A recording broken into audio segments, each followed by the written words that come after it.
Mehr als 1000 Flüchtlinge kommen hier am Sonntag an. Wir haben so vieles geschafft, wir schaffen das. Remigration. Hetzjagden auf Ausländer. Pegida. Das Maß ist endgültig voll. Herzlich willkommen zu einer neuen Folge von Geschafft, ein Podcast ermöglicht durch die Panter Stiftung. Ich bin eure Host Alice von Nente und ich bin Volontärin bei der Taz. Hier besprechen wir in jeder Folge ein Thema rund um Migration und Flucht, das uns heute noch beschäftigt, 10 Jahre nach dem Sommer der Migration 2015. Weil das hier heute unsere allerletzte Folge ist, wollen wir einen Ausblick wagen, nach vorne gucken und 2 Ideen besprechen, eine kleine und eine große, mit denen wir das deutsche Migrationssystem vielleicht ein bisschen besser machen könnten, und zwar für alle. Wir werden erst über Arbeit sprechen und dann über Resettlement-Programme. Aber bevor wir das machen, habe ich die große Freude, meine beiden tollen Gästinnen vorzustellen, die ich heute hier bei mir habe. Einmal Franziska Schindler, sie ist Redakteurin in der Wochentaz. Sie hat sich schon in ihrem Studium auf Menschenrechte und Migration fokussiert und berichtet jetzt unter anderem über Migrationsthemen. Schön, dass du da bist. Vielen herzlichen Dank. Unsere zweite Gästin ist Nazenin Wali. Sie ist Multimedia-Journalistin bei der Deutschen Welle und kommt ursprünglich aus Afghanistan. Das heißt, viele der Probleme mit dem deutschen Migrationssystem, die wir heute besprechen, hat sie firsthand erlebt und hat dementsprechend sehr viele Einfälle und gute Ideen, wie man es verbessern könnte. Schön, dass auch du da bist. Thank you. I'm also glad to be here. And for this talk, we're going to switch to English. So let's do that. Nazenin, let's start with you. You brought 2 sounds, like all of our guests, and I will play them very quickly for our audience at home.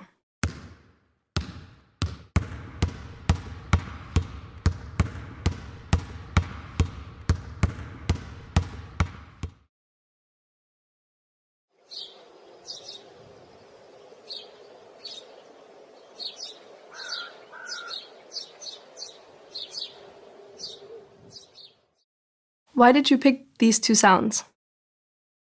So I selected the basketball because I used to play basketball for our national team back in Afghanistan. And when we were playing there, I remember that we had a lot of freedom back before 2015 and 16 that I was there. We could play and the families could come and watch the matches. And that always reminds me of the very good days that Afghanistan had in the last 20 years, and we left that. So somehow it's a good reminder of home and the freedom for women in Afghanistan. And the second sound? So for Germany, I selected the sound of birds because in my childhood in Afghanistan, we used to listen to sound of birds in Kabul. But after that, the explosions increased. Somehow the birds migrated from Kabul, and it was not very possible to have that sound anymore. Only in the provinces and places very far from Kabul, we could hear some birds singing. But after the explosions, there were not much birds singing in Kabul. So when I came to Germany and I heard the birds singing again, somehow that was so much peaceful and like I got my childhood back again. So that was something that somehow connected me to home, but at the same time to my new home here in Germany. So that's something I really appreciate about both countries that I have as a mix here. That's beautiful. You were born and raised in Kabul and you started working as a journalist very early on, even before going to university. And you also told me that you were the first female sports journalist on Afghan TV, which is so cool. You went on to study psychology for your bachelor's in Kyrgyzstan, and now you work for the Deutsche Welle in Bonn. What exactly do you do there? In Deutsche Welle, right now I'm a multimedia journalist. I usually work on the topics related to Afghanistan. And also, I'm working for the Department of Afghanistan, for the national languages of Afghanistan, Pashto and Dari. So we usually try to get the news out of Afghanistan to the audience outside and also to deliver the knowledge and news from outside to the people of Afghanistan. Somehow we are trying to reach them still, despite all the limitations that Taliban have imposed on them. That's basically my job right now, but I'm also working for some projects with the Deutsche Welle Academy, where we are trying to train the journalists in exile and also the journalists who are still working in Afghanistan, especially the female journalists in the provinces, in Kabul, and who are still somehow trying to do their job. Mm-hmm. Very interesting. So work is the first topic of today. Because we chose this topic because I think there's a lot we can improve in the German migration system in terms of work. And I think your case actually highlights this really well. So my next question for you is, when exactly did you come to Germany? Why? And also, what was your plan in terms of work? I came to Germany in 2019, having my bachelor finished with honors in Kyrgyzstan. And I was very much excited to start German classes and start my master's program here, and then continue my career as a psychologist in Germany. But due to the rules that were here, what I was supposed to do to get like a permanent residency in Germany, I found myself in a very different pathway that I am right now. So I had to work, and working in psychology right away with only a bachelor's was not very much possible. And at that time, I had only the knowledge of A2 German, so that was not enough for psychology. Therefore, I tried to find other jobs. I tried to find some classes. And finally, I got this job with the Deutsche Welle due to my background in journalism in Afghanistan. And for almost 5 years now, I'm working with them. And before that, like in the very beginning, you were not allowed to work until you received your residence permit, right? And you told me that this almost took like 1 full year. How did that impact you, like this first year of not being able to work or do anything really? Actually, I just needed to take my residence permit, and for that, I had to wait a long time to just get an appointment. I remember myself calling like 7 to 8 hours per day through telephone to the migration office that was responsible at that time for my case.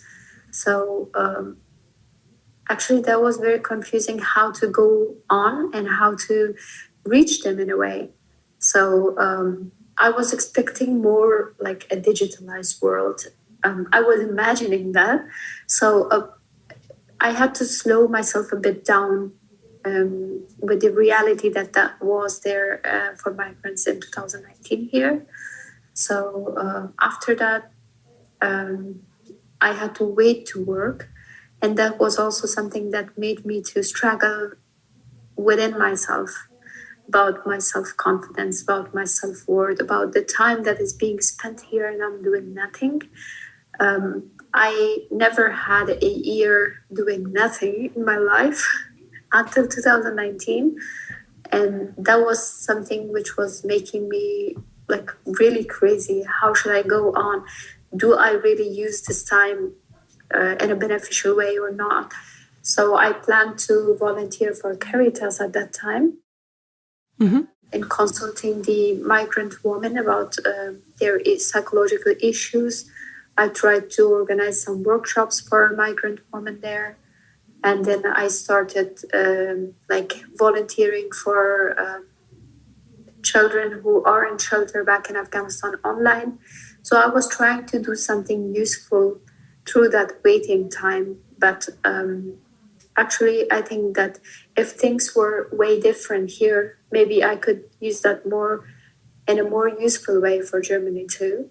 Mm-hmm. But unfortunately, I couldn't due to the prolonged waiting times and also the processes that were supposed to be done on that time. Yeah. How did you manage financially in this first year? So basically, I was registered to the job center. And that was also one of the reasons that I was having inner struggles, because on the one hand, I was reading a lot of comments on social media or on social platforms that it's not very much well accepted that people receive the funds from German government and do nothing for this country. So somehow I was trying not to be in a group that is taking the money of German government. However, they can actually do something, and they don't need this if they have the chance to work, if they have the chance to work on themselves. So that was also something that I was not very happy about at the time. Yeah, makes total sense. I always think okay, how many months did I use from job center? Did I pay back enough to the country? Am I someone that worth coming here? So those were the questions I had when I started working back. So I was not happy to be someone who is fully dependent on the funds of government and doing nothing for this country. Yeah. Once you were allowed to work, you didn't start as a psychologist, but you ended up as a journalist, which of course is also nice, but not really what you planned. Why couldn't you go down the road of psychology? I actually started working for a cafe for some days. And then because at that time, the contact person I had for the job center, I asked her if she can support me to get the language classes, and I continue learning German and start my master's classes. Her question was why do you need that? You already have a bachelor's and you have A2, you can already work.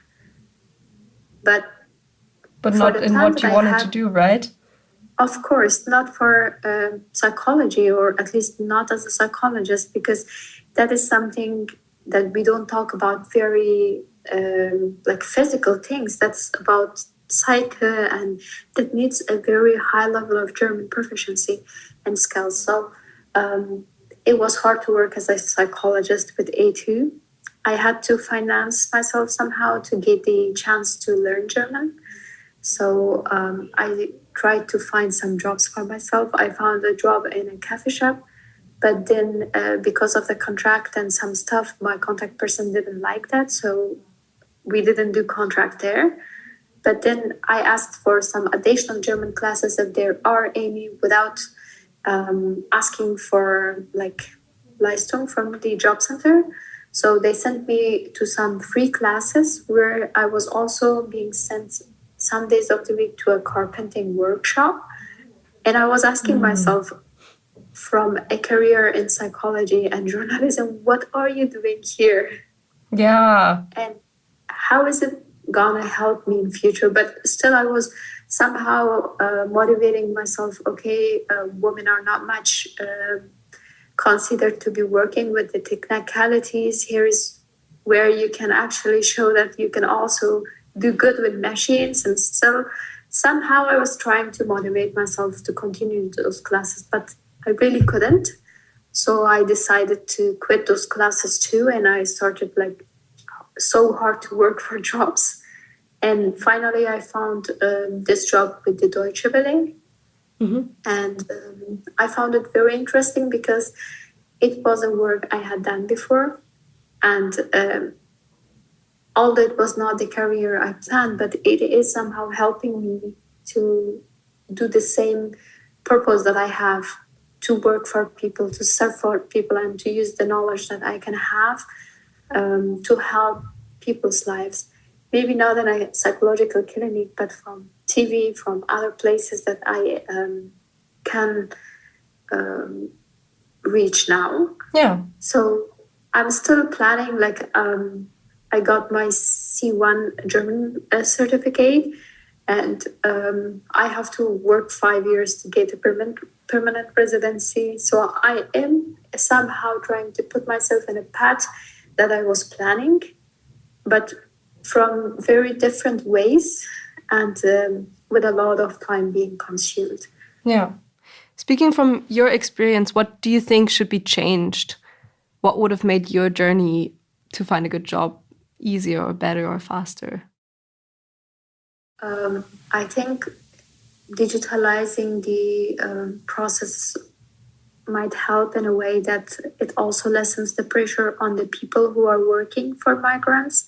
At the same time, it makes it easier to do the work because I waited like 4 to 5 months to get an appointment with the migration office in my city at that time.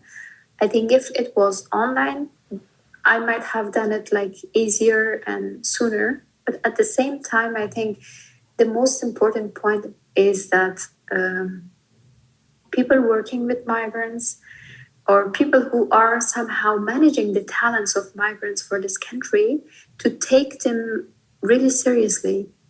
Mm-hmm. I'm sure that the purpose of German government is not to get people to work for short time. And if we want people to be interested to do like jobs for long term, they should have some passion for that work.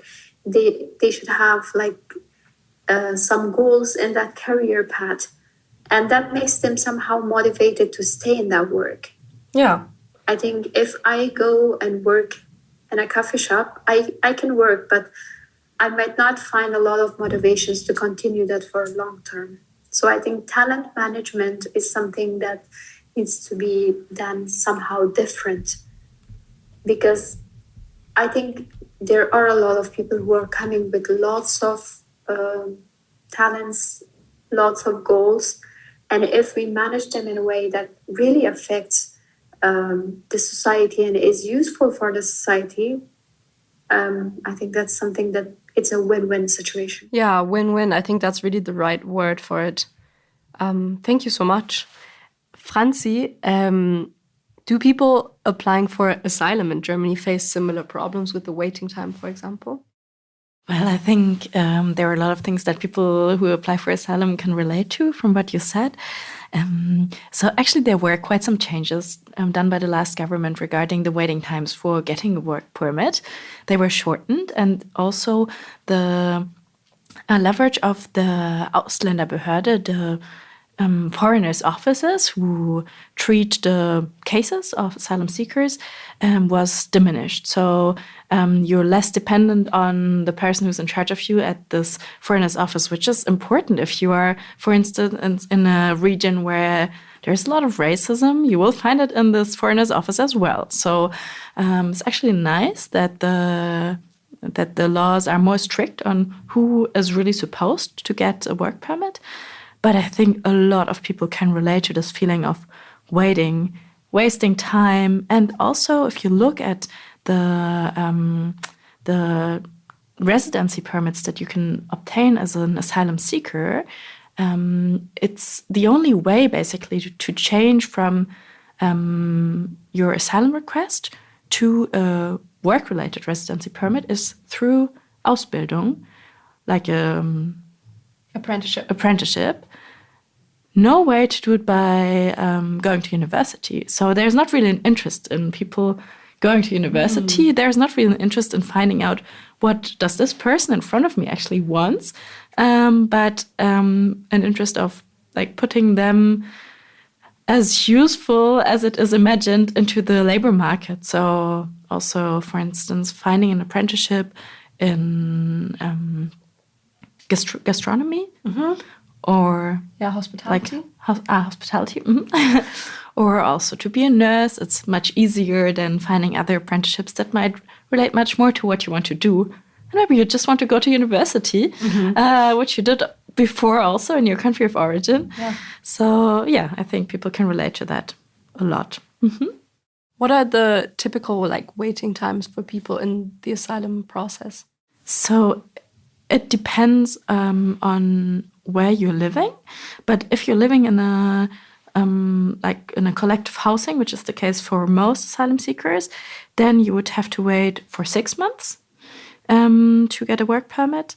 If you're outside of a collective housing, just in regular flat, you would have to wait for 3 months. But then, I mean, this is the theory, and the practice is also that often these collective housings are really far away from the city center, maybe in a very rural region.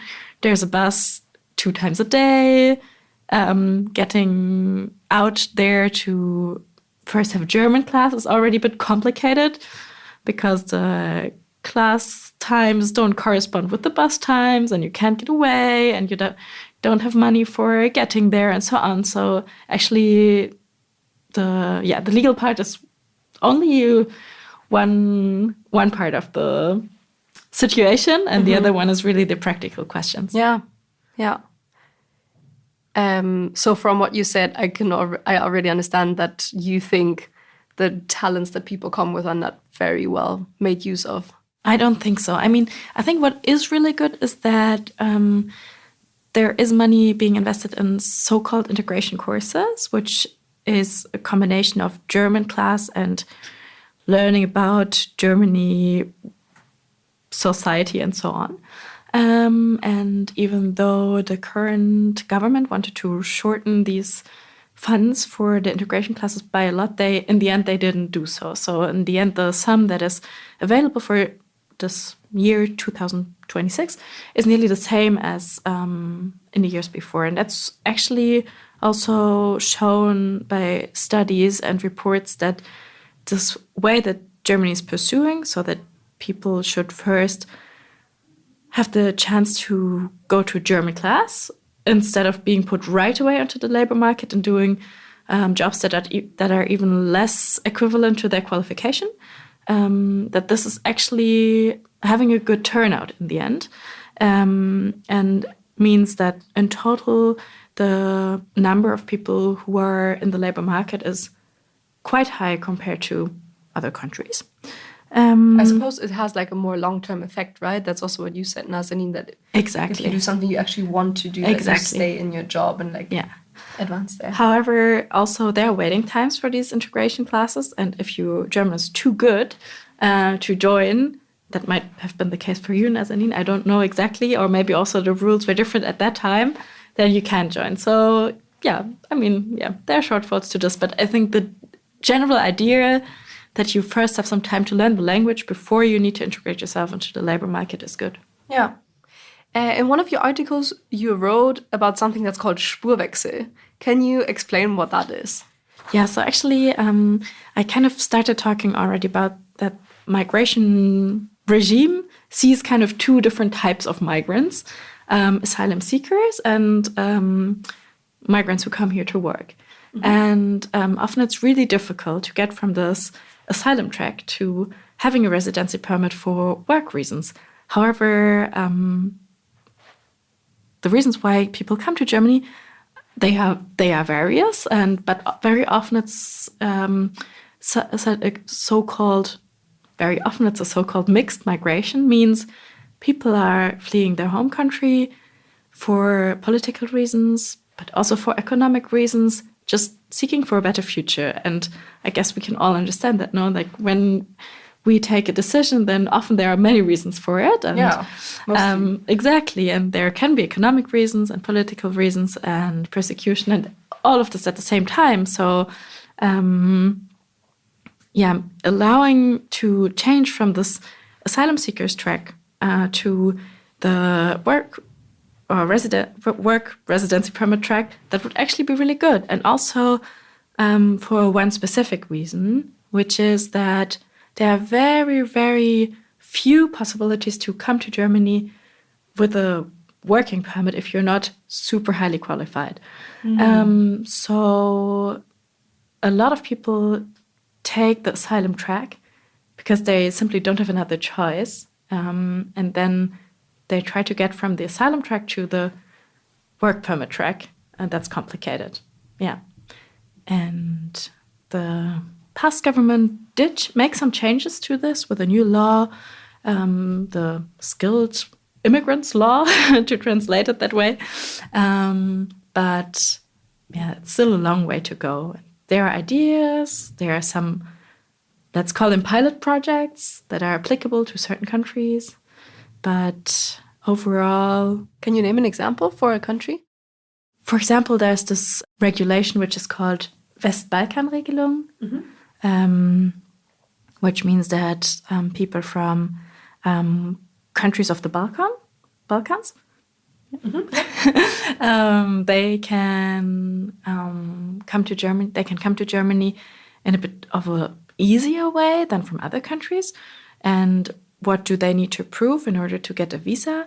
They have to have a job offer, and then they would have to apply for a visa, and then they can come. And these job offers don't have to be in so-called qualified jobs. It can be just a job where you don't need an apprenticeship for. And this is actually really cool. However, at the same time, these countries that are participating were turned into so-called safe countries, which means that if you apply for asylum coming from that country, it's basically, it is possible in very rare cases, but it's super difficult to get a positive answer to your asylum request, even though you might have a lot of individual reasons to apply for asylum. So here you see that kind of the options or the possibilities for labor migration are enlarged, but on the downside, the possibility to exercise your individual right to asylum, which is also in the constitution, in the German constitution, is diminished. Okay. So I think I will try and recap this first part here, both of the things you have said. So there are lots of people coming here applying for asylum or coming here to work, but many times they're not allowed to work straight away. It takes them months or even years. And it's harmful for their mental health, for the sense of purpose. It shrinks their independence. Of course, it doesn't help with integration either, because what are you supposed to do? You're just sitting there, I don't know, you don't meet other people. And of course, it's also expensive for the government. Nazanin, this is something you mentioned, then that the costs are so high to sustain these people that this is used against them, again, to spur hate. It's quite a vicious cycle. And the bizarre thing is that we need so many qualified or also unqualified people just joining the labor force. There's one figure from the Deutsche Institut für Wirtschaftsforschung, which says that we need at least 400,000 people joining the labor force each year. So yeah, I guess how we're doing it right now doesn't make much sense. But we have identified some ways to improve it. Nazanin, you mentioned digitalization, having faster processes, and also doing talent management in a way that considers what people actually want to do and are capable of, so that they retain higher motivation and actually get into good jobs and get into jobs they want to do and therefore stay longer. I guess that is really a win-win situation, like you called it. And then Franzi, you also mentioned that maybe a way to improve the situation would be for, if I understand you correctly, to allow it for asylum seeker to switch into the workers' migration track, basically. And then also to provide more opportunities for people to come here legally to work, right? Exactly. Let's move on to the second topic we want to discuss, which is resettlement programs and how they can improve safety and also order for everyone. And I guess the problem that we're trying to tackle with this is that crossing borders to seek asylum is extremely dangerous. If you have to cross the Mediterranean Sea, for example, to come to Europe, to arrive in one of the European countries to ask for asylum, many people don't survive it. It's really dangerous. People risk their life. And at the same time, in European countries, especially people on the right-wing spectrum, frame these kind of ways of crossing borders as a threat to law and order, and they symbolize a loss of control because they say the borders are insecure, people are just coming, we cannot control it. So it's a lose-lose situation if we want to stick to that picture. However, there are ways in which seeking refuge in another country can become safer and much more coordinated as well. And one of them is through resettlement programs. Franziska, maybe you can explain quickly how they work. So basically, instead of leaving your country and asking for asylum in the destination country, you are chosen in either your country of origin or, in most cases, actually in a neighboring country that you fled to. And then UNHCR, for instance, or other institutions do kind Which is the UN agency responsible for refugees, right? Exactly. UNHCR, yeah. Exactly. They do this kind of screening, and then ideally you're chosen to get resettled, which means you will just take a plane to your destination country, or like travel to your destination country on a regular means without danger. And then when you arrive, you don't have to go through asylum procedure anymore because you were already qualifying for a residency permit at the moment when you were chosen. And however, this applies only to like people who are really in a very special need of protection. So being a refugee is not enough. What kind of people would be chosen? Like, what qualifies one to get into these resettlement programs? For instance, if you survived torture, or if you have special needs for medical treatment, or maybe women and girls who are in danger in a very intense way, or also family members of people who are already in a resettlement state. Okay. How many people benefit from these kind of resettlement programs each year? Yeah, so here we actually get to the problem. There is a huge need for resettlement. So I looked up some numbers which said that now these are the numbers from UNHCR, saying that maybe 2.5 million people would actually have needed resettlement in 2024. However, not even 200,000 were resettled. Wow, yeah. And why is that the case? Because and here we come to the problem, because the countries choose how many they want to take. For instance, Germany created about 3,000 resettlement places. And yeah, so you're really dependent on the goodwill of the country you're coming to. Nazenin, you told me that your mother and sister left Afghanistan by means of something like a resettlement program, right? Yeah, they were evacuated after the Taliban coming to power in Afghanistan. How did they qualify? How did that work? So basically, due to my work for a German media, they were in danger because there were some strict rules for women in Afghanistan, and having your family there, not actually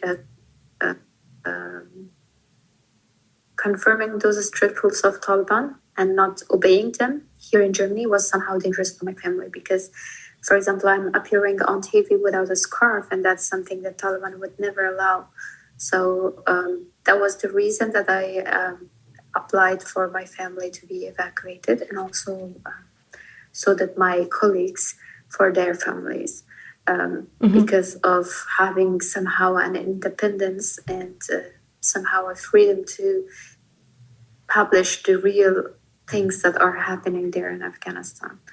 Otherwise, we might have always had this fear in the back of our minds that our family's there, and if we publish anything, they might be in danger.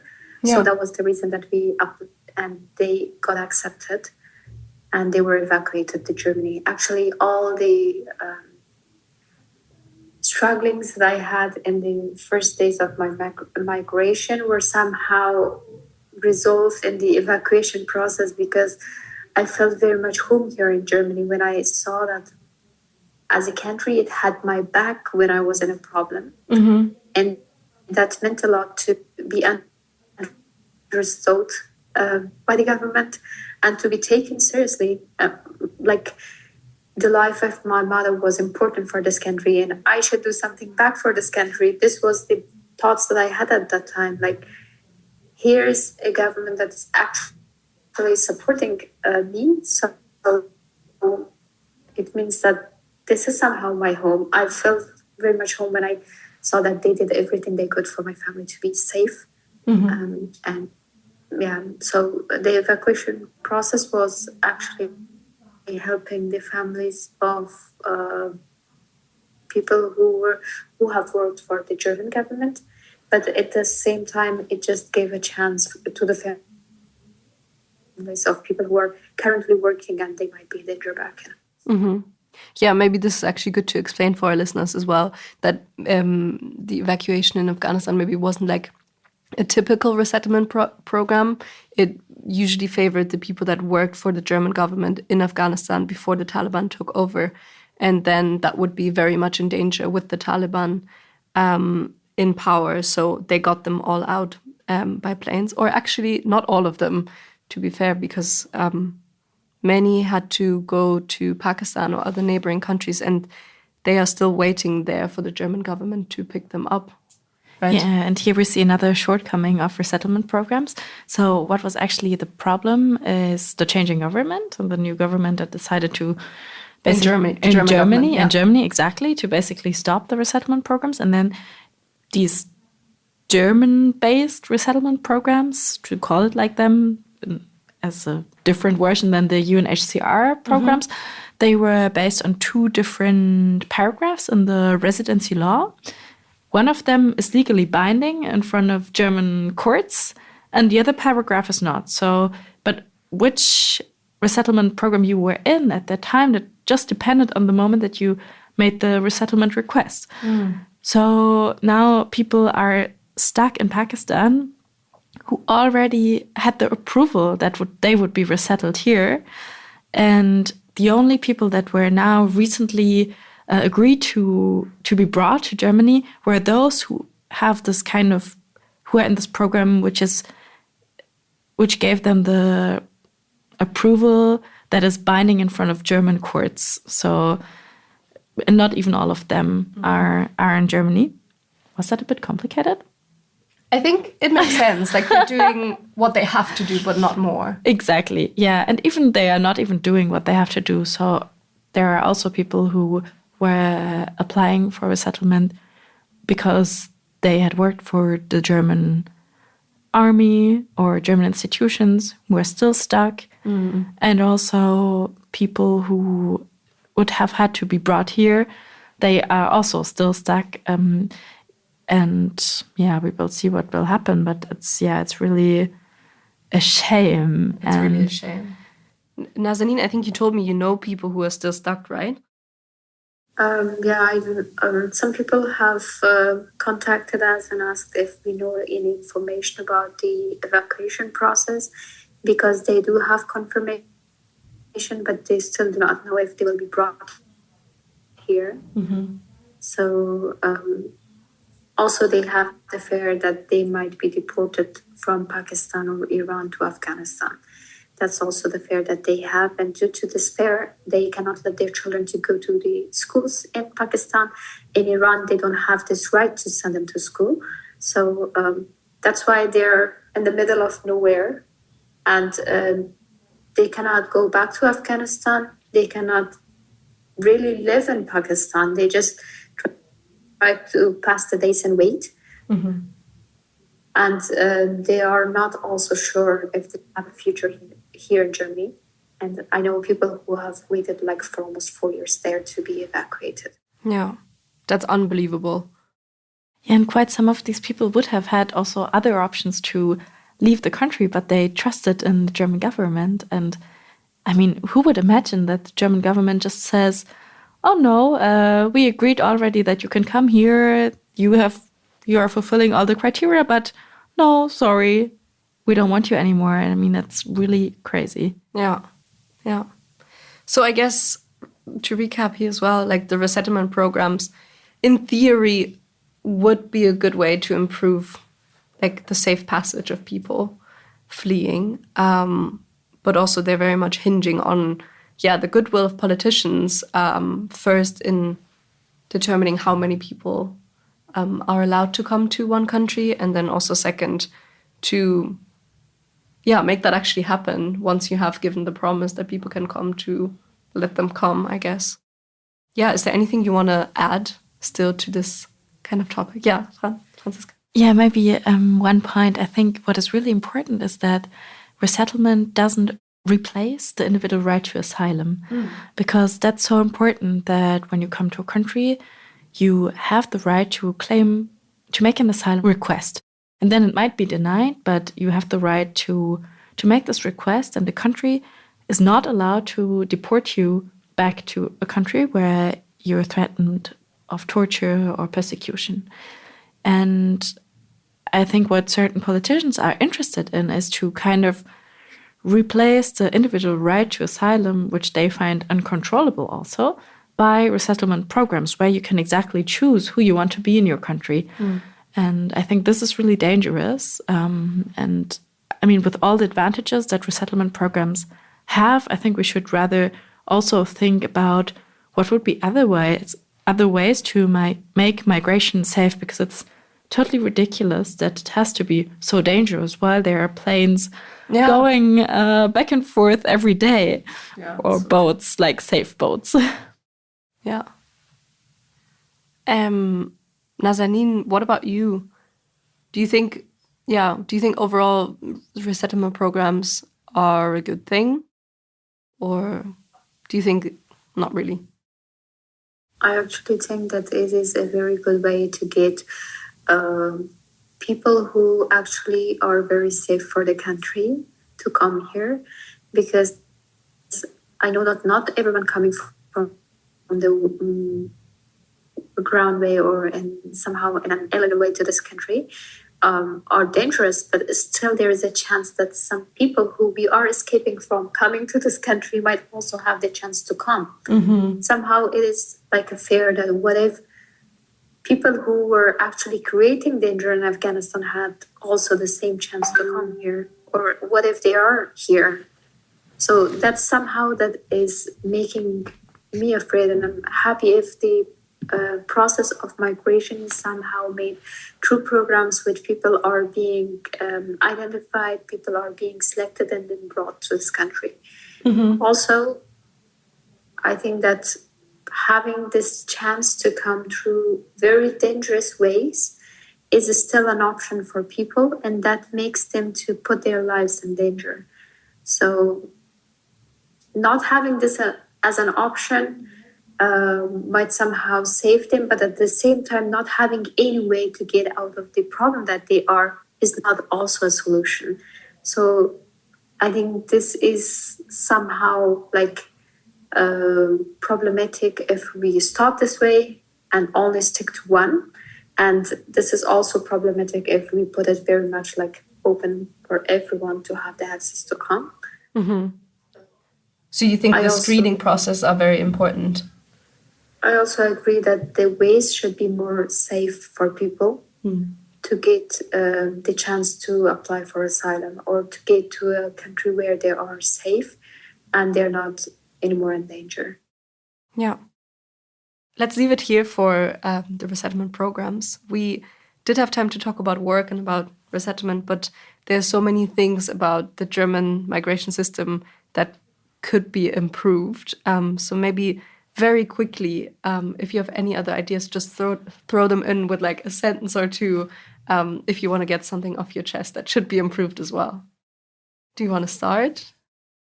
Oh my God, that's a really big question. Nazenin, is there anything you would like to change?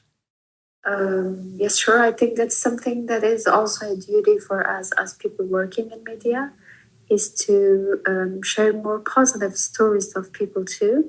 I know that like negative news gets a lot of attention always, but there are a lot of positive stories of people coming with migration background in this country. And I think if they will be shared, there will be less discrimination against them.